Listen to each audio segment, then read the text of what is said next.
आसान ज़बान में ऐसा टोकन जिसके बैक पे कोई जिन्स पड़ी हो, ठीक है। यानी जिस कंपनी ने कमोडिटी बैक टोकन निकाला है, ठीक है, उसके पास गोल्ड, सिल्वर, ऑयल या कोई एग्रीकल्चर का प्रोडक्ट जो है ना वो लाजमी पड़ा होता है, ठीक है। कल मैंने बात की थी फिएट बैक की, यानी कि जिसके साथ डॉलर पैज होता है जिस टोकन के साथ। अब बात करने लगा हूँ कमोडिटी बैक, यानी कि जिसके साथ कमोडिटी पैज होती है, यानी कि गोल्ड, सिल्वर, ऑयल, ठीक है। अब आपको पता है कि आप कमोडिटी को फिजिकल फॉर्म में कहीं इधर उधर लेकर नहीं जा सकते, ठीक है। तो कंपनीज ने क्या किया है कि एक नया ट्रेंड आया है कि रियल वर्ल्ड एसेट्स को ब्लॉकचेन के ऊपर लाना, ठीक है। अब कमोडिटी बैक टोकन के बारे में हम पढ़ रहे हैं, ठीक है। अब मैं बताता हूँ कि कौन कौन से ऐसे टोकन हैं जो कमोडिटी बैक है, ठीक है, और कितनी वो कमोडिटी वो होल्ड करते हैं अपने पास, और कौन सा ऐसा यूनिट है कि जिसके ज़रिए वो मेजर करते हैं उस टोकन को। यानी कि आपके पास अगर कमोडिटी बैक एक टोकन है ना, तो आप उस टोकन को फिजिकल गोल्ड की सूरत में जो है ना वो ले सकते हो, ठीक है। वो सारी चीज़ मैं आपको मार्केट कैप के ऊपर आ जाना, ठीक है। ये लिखा हुआ है टीथर गोल्ड। अब जो टीथर कंपनी है ना, जो जिसने अपना स्टेबल टीथर यूएसडीटी निकाला है, उसी ने जो है ना अब टीथर गोल्ड का टोकन भी निकाला है। अब का नहीं, काफ़ी पुराना है, ठीक है। अब हम देख लेते हैं बेसिकली कि ये जो टीथर टोकन है, ठीक है, ये बेसिकली जो है ना वो कौन सी ब्लॉकचेन के ऊपर। पहले नंबर को तो देख लेते हैं इनके पास कितना जो है ना वो गोल्ड पड़ा हुआ है, ठीक है।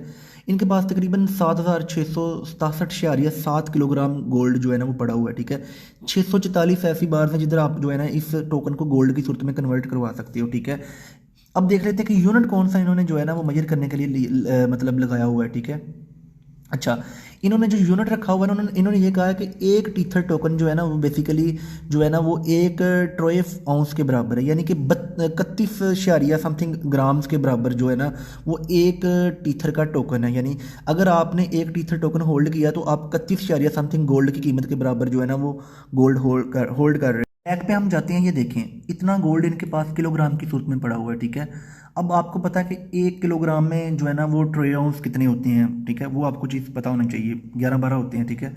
अब देखें इतने गोल्ड को अगर मैं किलोग्राम में इधर लिखता हूँ, साथ में मैं इनको जो है ना वो ट्रे आउंस में मेजर करता हूँ, ठीक है, तो इतना बनता है। अब इतना यानी कि तकरीबन ये कई 2,46,522 टोकन है, ठीक है, 22 ट्रे आउंस हैं। अब 2,46,522 ही टोकन जो है ना वो ब्लॉकचेन के ऊपर भी मैक्सिमम सप्लाई इसकी होगी, ठीक है। ये ऊपर नीचे होती रहती है, गोल्ड की वैल्यू थोड़ा सा ऊपर नीचे होती है, ठीक है। और ये इसका कॉन्ट्रैक्ट एड्रेस है एथेरियम ब्लॉकचेन के ऊपर, और ERC20 टोकन है ये वाला, ठीक है, ये आपके सामने है। तो स्टेबल टोकन से बेसिकली वैल्यू को स्टोर करते हैं, ठीक है, और अपने अंदर जो वैल्यू रखी होती है ना उसको सिक्योर करते हैं, ठीक है। और आप कमोडिटीज़ को डिजिटल फॉर्म में जो है ना टोकन की सूरत में होल्ड कर रहे होते हो, और बाद में इसको रिडम भी करवा सकते हो, यानी कि गोल्ड की सूरत में, ऑयल की सूरत में, जो ऑयल वाला